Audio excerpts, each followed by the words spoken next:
We're fortunate that of the roughly 230 affiliates of Big Brothers Big Sisters across the country, the program right here in Harrisonburg and Rockingham County is making matches that last longer and are even stronger than most of the programs across the country.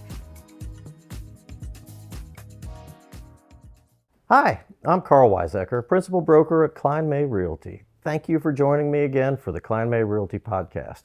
Today, my guest is Lindsey Douglas. Lindsey is the Executive Director of Big Brothers Big Sisters of Harrisonburg and Rockingham County. That's an organization I've been involved with for a long, long time, and I'm very excited about that, and I'm very excited to have you here today to talk to us about it.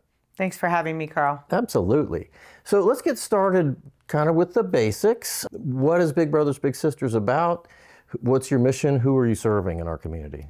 Yeah, Big Brothers Big Sisters is about connecting local youth who are facing some type of challenge and connecting them with caring, professionally supported adults to serve as one-to-one mentors with them. And most youth are referred to us by their counselor, teacher, service provider across the community, or a parent reaches out and just recognizes that their child or the youth with whom they're working are facing some type of challenge that might be struggling in school, struggling to make friends or to feel connected, or maybe going through some things at home or one of a very hectic household.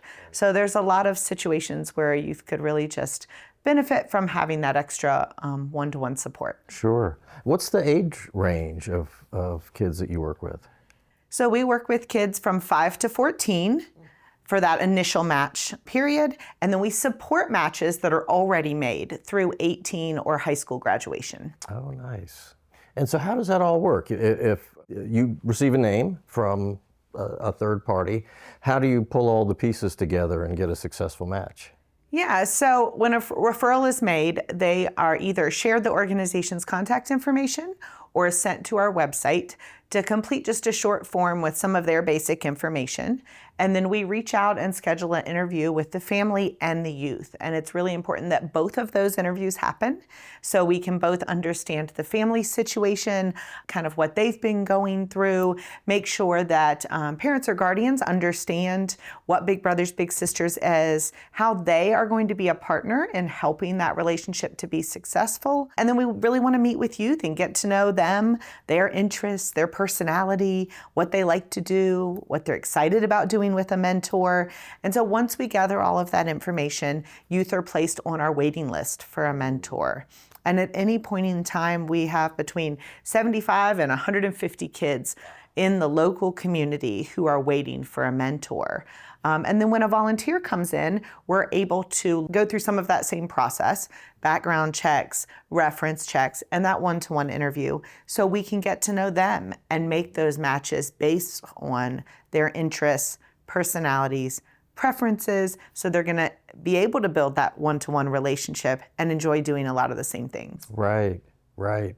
So if you're constantly running a long waiting list, then obviously you're short on bigs.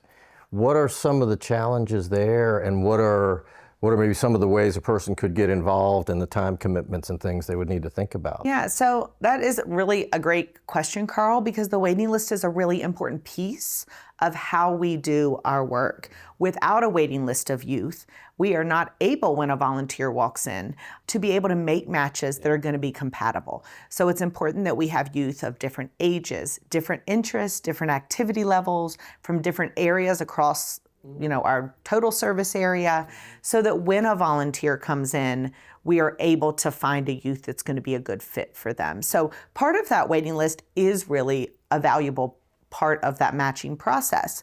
But as you said, we don't want youth to sit on that waiting list for too long. And we want to make sure we know who is on the waiting list, so we can look at our recruitment and outreach to bring in volunteers that are going to be able to be matched with the youth who have been waiting. And you asked kind of about that volunteer process. So as I said, volunteers go through lots of screening because child safety has to be at the forefront of what we do. Families are trusting us to place a positive adult in their kid's life that they're going to be able to connect with and going to be able to trust in that one-to-one environment. And so volunteers go through background checks, fingerprinting, reference checks, the one-to-one interview.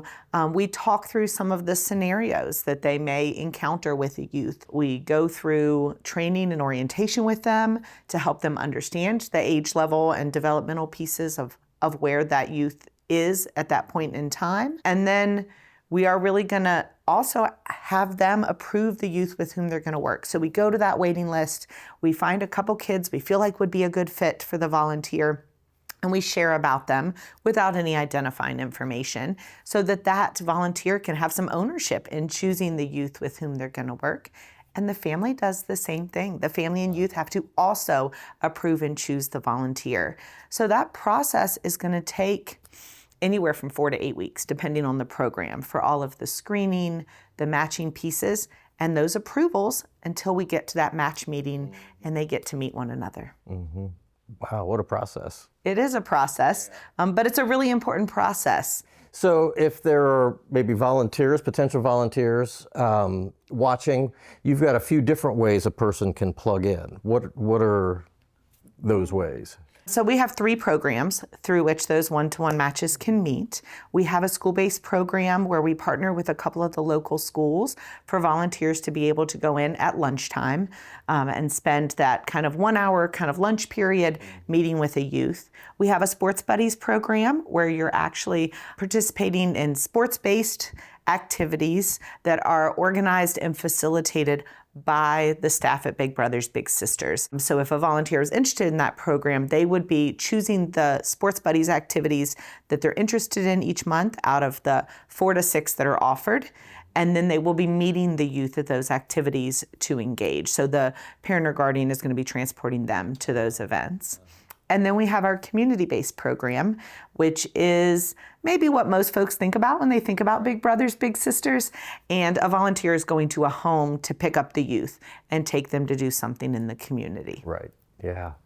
So when I got involved, maybe 15 or so years ago, when you, as a new person with Big Brothers Big Sisters, came to Kline May Realty, held a lunch and learn, educated us, and I think a couple of us signed up on that day. Yeah. Do you still have folks doing that? How are you recruiting volunteers to help with that waiting list? We do. So about half our volunteers are college students, and about half our volunteers are community members. And so we are doing outreach in both of those spaces to go out and share about, as you asked, like what the volunteer commitment looks like, what the programs are that are offered, and help them find their way to those experiences. So going into workplaces, going into churches, civic groups, other activity groups across the community, and then into college classes, organizations on campus. So the more people that we can share with, the more of them know that twice a month commitment to serve as a volunteer big is maybe less time than they thought and less involved than they thought, that in just a few hours a month, you can really make a difference to one of the kids that is on this extremely long waiting list. So Karl, you've been involved with the organization for a long time. I have.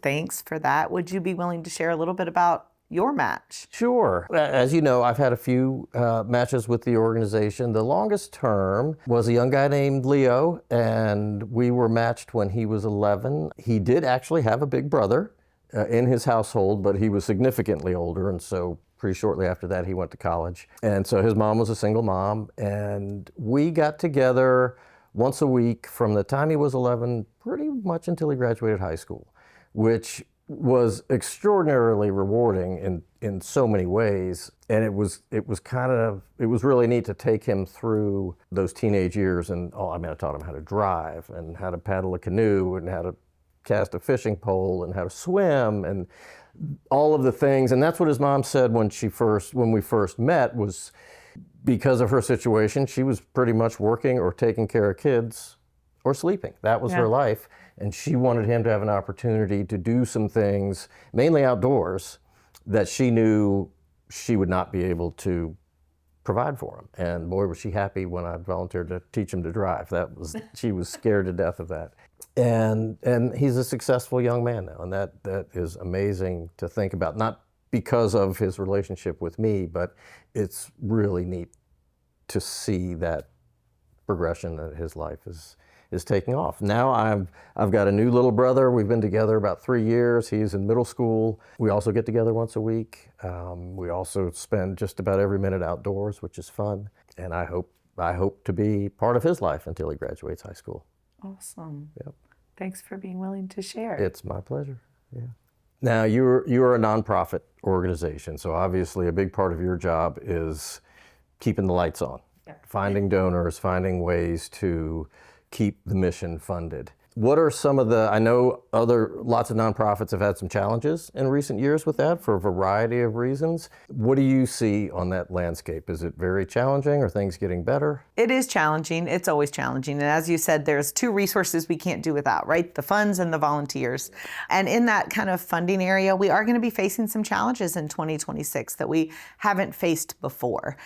So we have some federal funding that is not going to be available, and we're going to be looking to replace those funds with local engagement from individuals and businesses and the special events that we run each year. So we will be out there connecting with folks, figuring out whether they're interested in being a volunteer, interested in learning more about how to offset some of our expenses or sponsor an event or an activity for our matches. We're just going to be putting all the opportunities out there and making sure folks know how great the need is, how many kids we have waiting, and how they can make a difference. Right.